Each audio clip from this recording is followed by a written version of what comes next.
The race for the White House has been upended by another stunning development.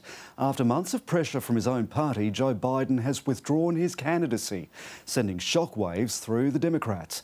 Joe Biden will remain as president, but in a letter announcing his decision not to contest the November election, he said he now believes it's in the best interests of his party and country to exit the race. Questions about his age and fitness for the job have been growing since his disastrous debate performance against Donald Trump. He's now backed his VP, Kamala Harris, to move to the top of the ticket. But it's not yet a done deal. The historic move, just over 100 days from the election, presents other problems and challenges, including a possible contest for the Democratic nomination. Tonight, we've got correspondents in Mr Biden's home state of Delaware and in Washington, D.C. And our US election analyst will explain the next steps for the Democrats. But we begin with Michael Rowland at the White House. It's a moment that has been building for weeks, if not months, but it has still come as a tremendous shock to those here in Washington.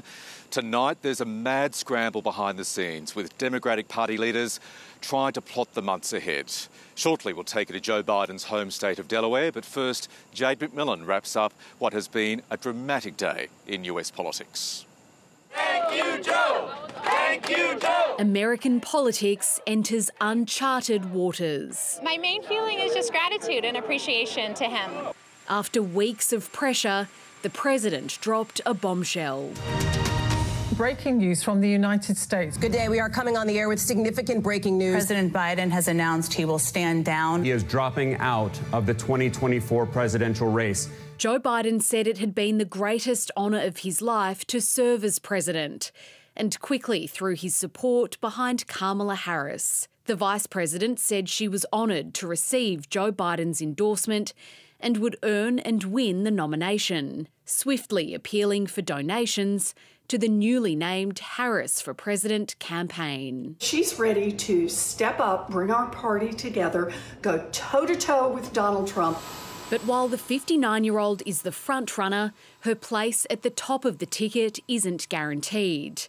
She has the backing of Bill and Hillary Clinton and a number of Joe Biden's allies on Capitol Hill. I do think she's the best candidate, best prepared candidate at this particular juncture. But former President Barack Obama has suggested there should be an open contest, saying he's confident the leaders of the party would create a process from which an outstanding nominee emerges.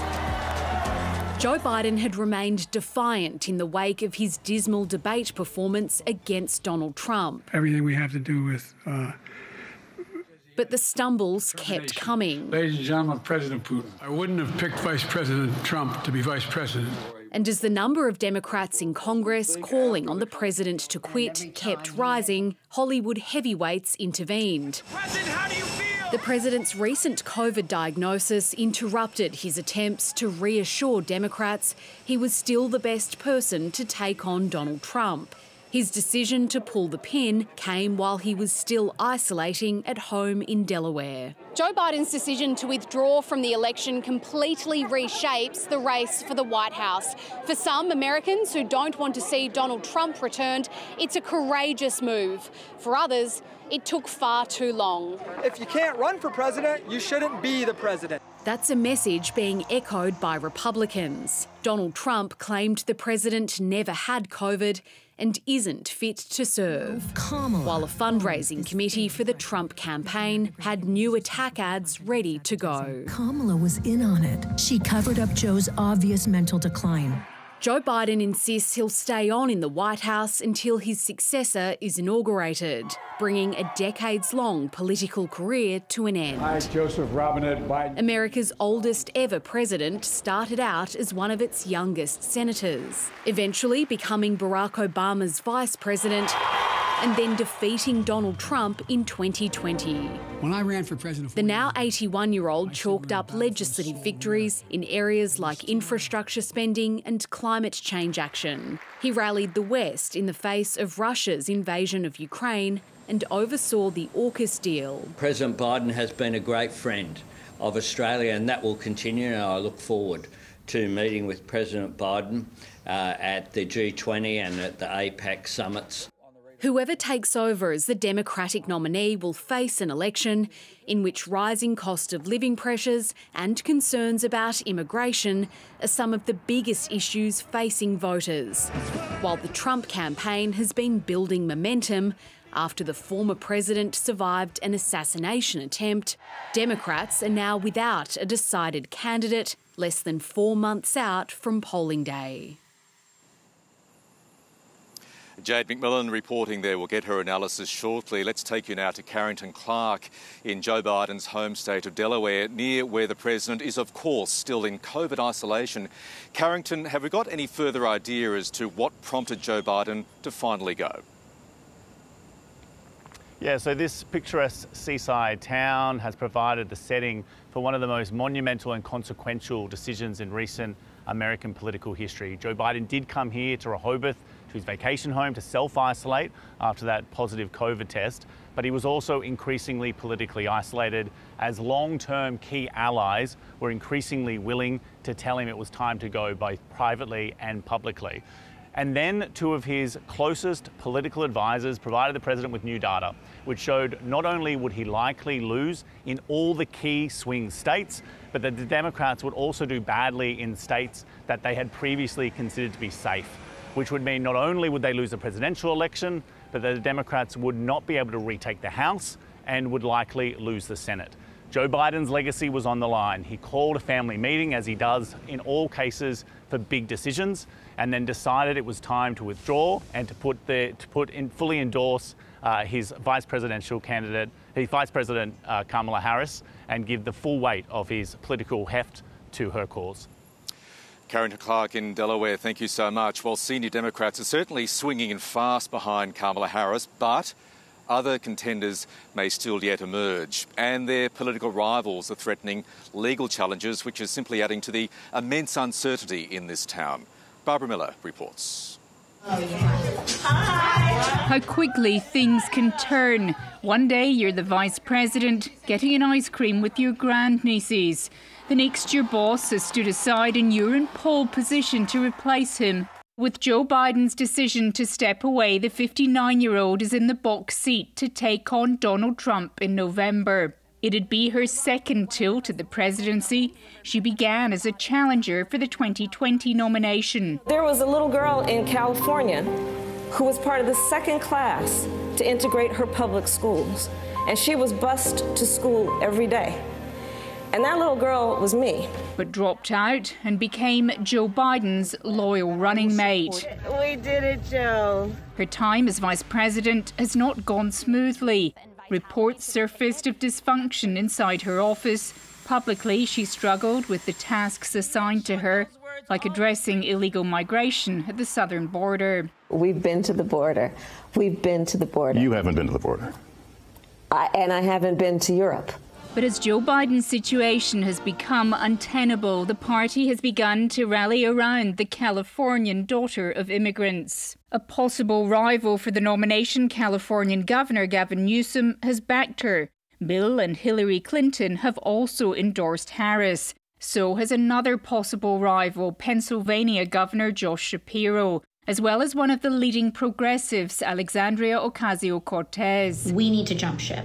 Barack Obama and party elder Nancy Pelosi are among those not yet saying whether or not Kamala Harris has their backing. And former Democratic Senator Joe Manchin of West Virginia, now an independent, is reported to be considering coming back into the fold and opposing her. One way or the other, there's now a sense of excitement and the unknown around the Democratic ticket. Even if Kamala Harris firms up as the nominee, she'll need to choose a running mate. And that's where names like a Josh Shapiro, a Pete Buttigieg, both quick to endorse her, could come back into play. The vice president has an approval rating of around 38%, mirroring that of Joe Biden. But her numbers in a possible match with Donald Trump have been looking up. In a recent poll in the swing state of Pennsylvania, she was only 1 point down on Donald Trump. The Republicans are suggesting it's not that simple. Legal challenges could follow her nomination. 14 million Democrats voted to make Joe Biden the nominee. So it would be wrong and I think unlawful in accordance to some of these states' rules for a handful of people to go in a back room and switch it out. If Harris is chosen, the election campaign is likely to remain bitter and divisive, despite both sides claiming they want to reunite a divided America. Barbara Miller reporting there. So never before here has a party switched horses this close to an election. And while the Democrats may be swinging behind Kamala Harris, in the end, it will be the delegates to the party's convention that will get the final say. The ABC's US elections analyst, Casey Briggs, explains. President Joe Biden may have a strong view of who takes over at the top of the ticket, but he doesn't have the power to unilaterally choose them. In fact, he's technically not even the nominee yet. He's the presumptive nominee. He was yet to be officially confirmed as the Democrats' candidate. That's a process that ordinarily happens in a roll call at the party convention, scheduled for next month in Chicago. So who will pick the candidate now? The people taking part in that roll call. They're the delegates to the convention. They still hold the power to pick the Democratic candidate. This time around, there are 3,933 pledged delegates. To win the nomination, a candidate needs a majority to vote for them in the first round. Before he dropped out, Joe Biden had nearly all the pledged delegates because he'd run in the primaries without any serious competition. But now, by leaving the contest, Biden has released them.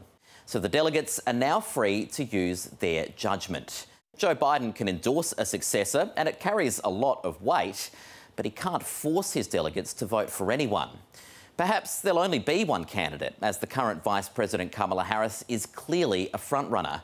She's already amassed a long list of endorsements from governors, presidents, and other senior Democrats. And many in the party will want this wrapped up quickly to stop them seeming like a disorganised rabble. But if more than one person puts their hand up, they'll all be campaigning and making their cases to the delegates before the party comes together next month for a vote in Chicago. The Democrats are worried about the short time frame to election day. They don't have long to reset their campaign. They'll certainly be hoping this doesn't become a long, drawn-out and messy affair. Casey Briggs reporting there. Let's bring in our US Bureau Chief, Jade Macmillan, here at the end of yet another fast-moving day in US politics. My head is spinning. I'm not sure about yours, Jade. So what next for Joe Biden? Well, we expect at this stage, at least, Michael, for Joe Biden to return to the White House in the next couple of days. He says that he'll address the nation, and he's also due to hold a meeting here with Israel's Prime Minister, Benjamin Netanyahu. That's an event that already would have been so closely watched, even before the president made this announcement today. Now, Joe Biden insists that he is going to serve out the remainder of his term, which has 6 months to go. The election is in November, but whoever wins won't take over until January. So we have heard a number of Republicans arguing that Joe Biden should quit altogether now. Some are calling for the 25th Amendment to be invoked. That's a section of the Constitution that would allow Kamala Harris and members of Joe Biden's cabinet to force him out of the job. That appears highly unlikely, but it does point to these questions about what these next 6 months for Joe Biden will look like. Will he be viewed as a lame duck president, and how will that affect what he's able to achieve? Jade Macmillan, strap yourself in. Thank you so much. Well, that brings to an end our coverage of yet another wild day in US politics. 106 days to go before polling day. I'll see you tomorrow morning on News Breakfast, but now back to your local newsrooms.